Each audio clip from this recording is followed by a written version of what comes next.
The body cavities, they have some essential functions.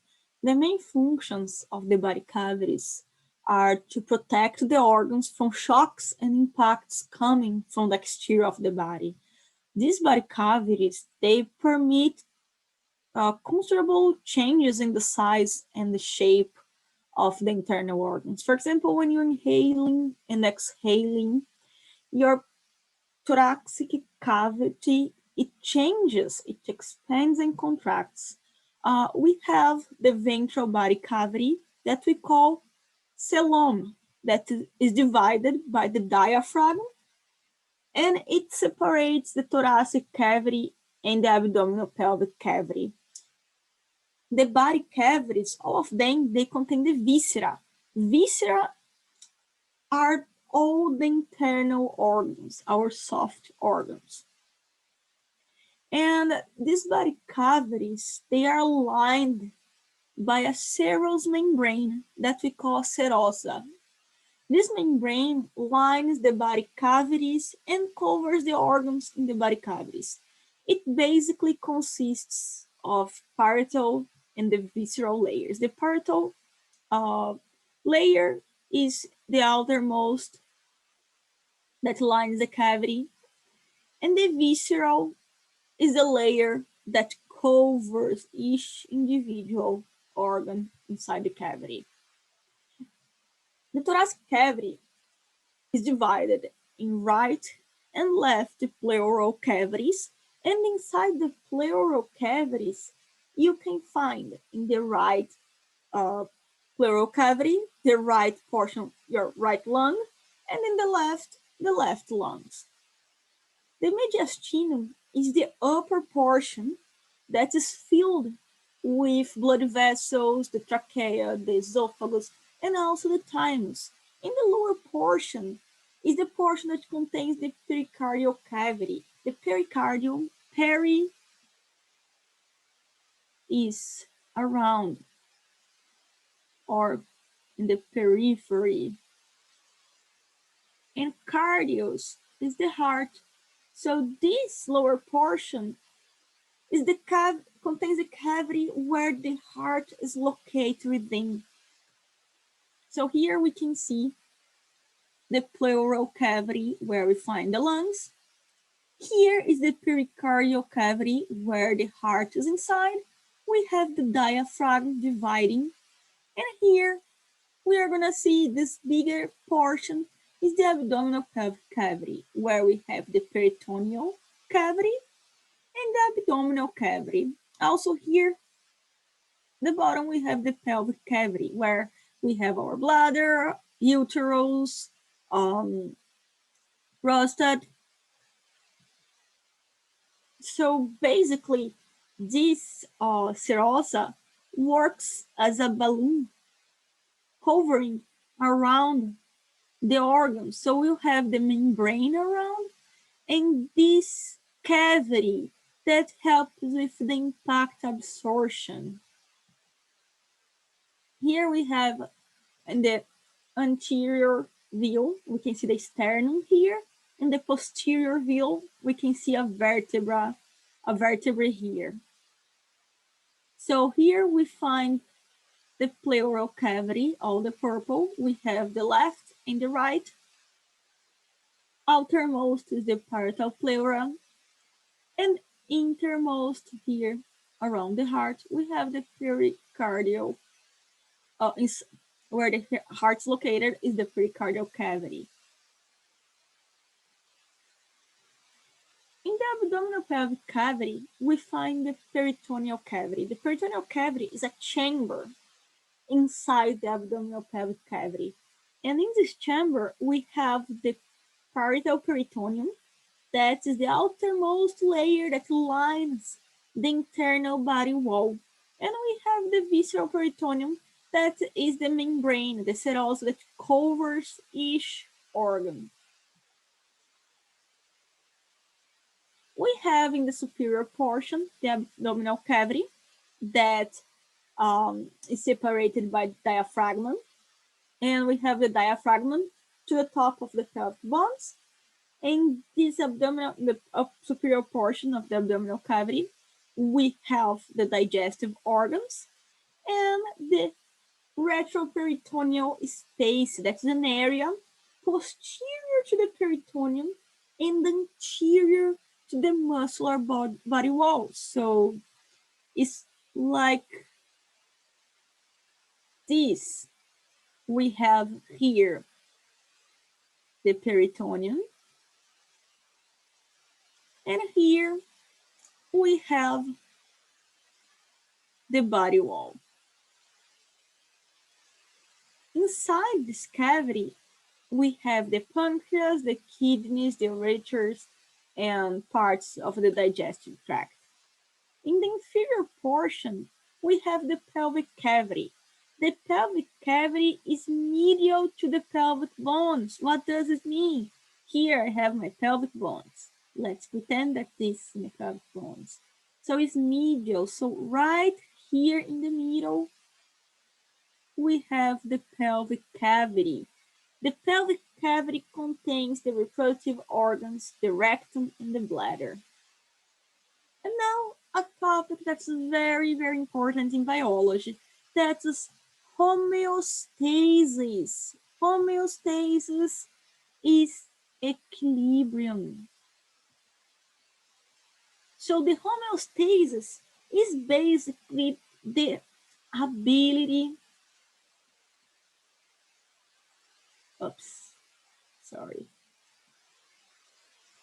Let's put this as capacity. It's a capacity that the systems they have to return to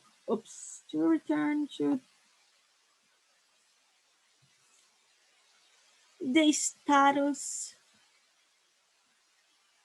quo.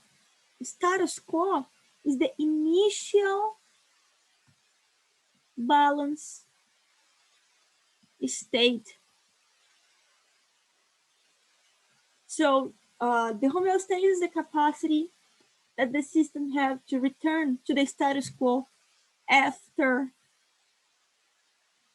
a disturbance.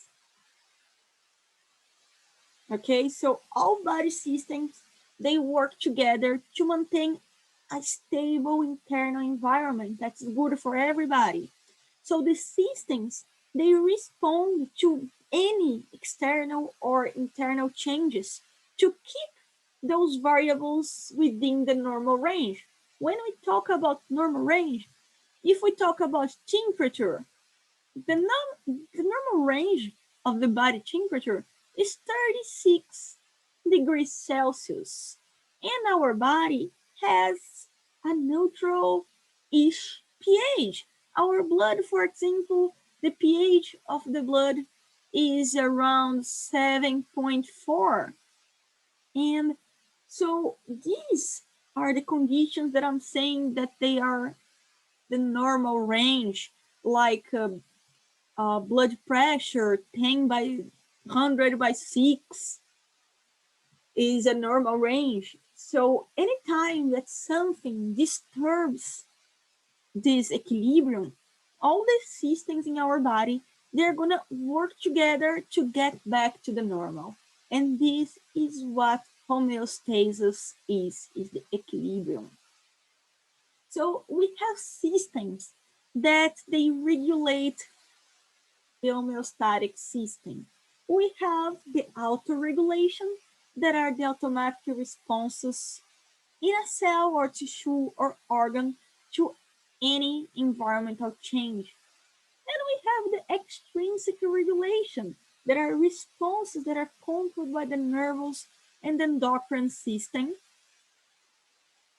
to get back to the balance when any situation causes the system to the equilibrium to be disrupted.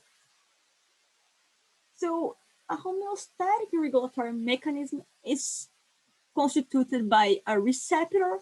A receptor is a structure or an organ or a cell that receives the stimulus.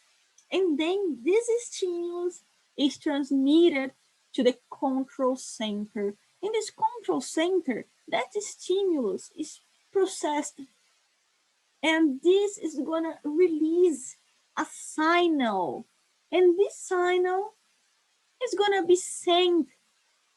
This signal carries instructions to the effector. The effector is gonna carry out these instructions. So this limits the fluctuations of all the internal conditions, keeping them close to the set point. The set point is what I call status quo, or the desired um, range, the desired value that should be equilibrium. For example, here we have um, a picture that illustrates the control of a room temperature. So we have the thermostat, that's our control center. The thermometer is the receptor, and the air conditioner is the effector. So the effector realizes, executes an action, and the receptor receives the stimulus. So, for example, we have 22 Celsius in the classroom is the perfect temperature. But this perfect temperature is disturbed by outside. The sun might be really, really strong, and this causes the room temperature to increase. When the temperature increases, the receptor is going to receive this stimulus and send the information to the thermostat. So this thermostat is going to send a message to the air conditioner, that's the factor. Hey, the optimum temperature is 22. Now we are at 24. And that's going to cause the air conditioner to turn on. When the air conditioner turn on, it releases cold air. The temperature is gonna decrease until reach the homeostatic status. That's 22 Celsius. So here at 22 Celsius, homeostasis is restored, and the room temperature decreases. So this is a mechanism of feedback. And we have two mechanisms that control the homeostatic balance. One of them is the negative feedback, and the other is positive feedback. For the negative feedback, the response of the effector negates the stimulus. So the body is brought back into homeostasis, and the normal range is maintained. For example, negative feedback. You are outside. Let's pretend that's you.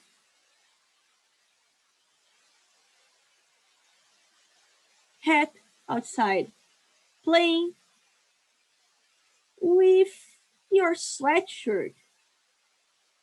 And the day is 22, it's not bad. But you play, you will start getting hot, hot, hot, hot. This is gonna cause you to take off your jacket. When you take off your jacket and you stop playing,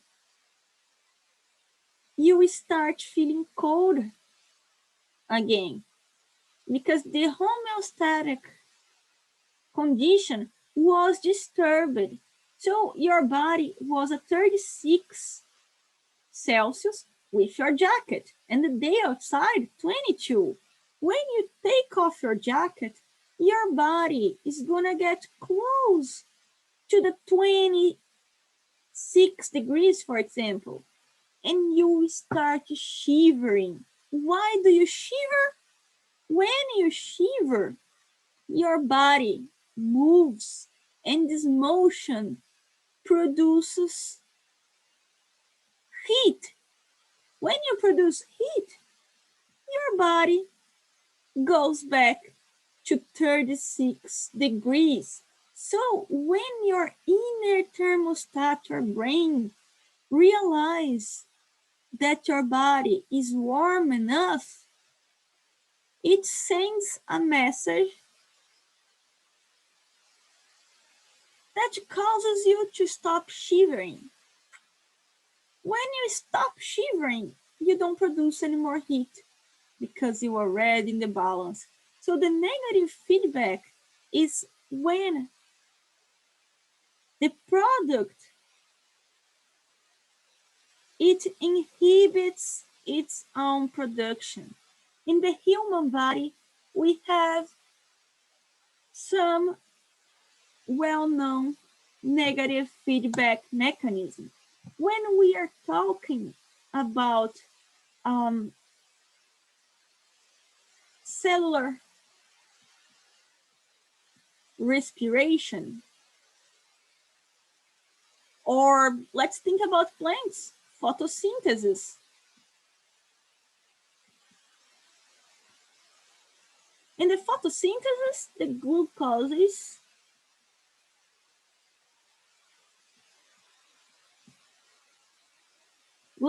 is breakdown into CO2, H2O, and it produces ATP. When we have enough ATP inside the cell, this ATP goes to the beginning of the cell, of the cycle, and say, hey, stop, we have enough ATP. While we have other systems that are called positive feedback. That is when the initial stimulus, it produces a response that amplifies the original change in the condition.